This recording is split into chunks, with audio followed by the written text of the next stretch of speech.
Nakagahatag hinatensyon kan Transportation Secretary Giovanni Lopez an pankinahanglan han Calbayog City kaupo ng pagpaupay han Era Airport agon mapakusog ang regional access mahuman inspeksyonan han opisyal an port ngan airport han syudad didahan Pebrero 2 sa tuig 2026.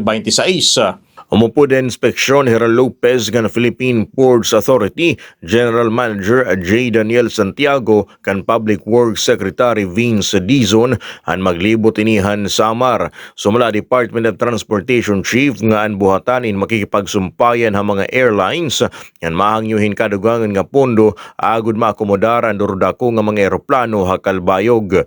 Nagangyuya Civil Aviation Authority of the Philippines nga magalutagahin kadugangan nga 60 million pesos para asphalt overlay, maabot 100 million pesos naman para hiton runway strip correction yan kadugangan nga pondo para hiton fencing.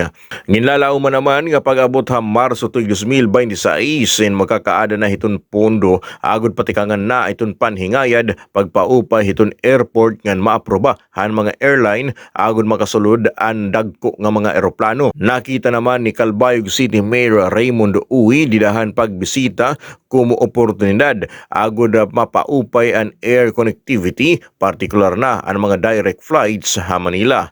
Ang airport naman nagpailarom hiton panhingayad pagpaupay han mga runway, fencing, asphalt overlays ngan approach lights pero damo pa nga mga resources ang kinahanglan agud makabuot ang safety standards.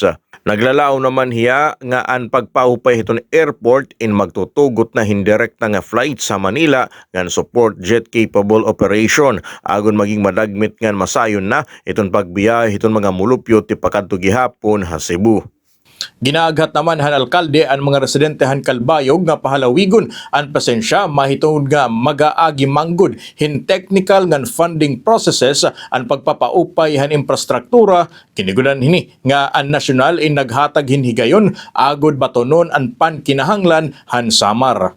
Tikang dinni ha Bombo Radyo Tacloban, inihi Bombo Van Amoma, and this is Bombo Radyo Philippines, the #1 and most trusted source of news and information.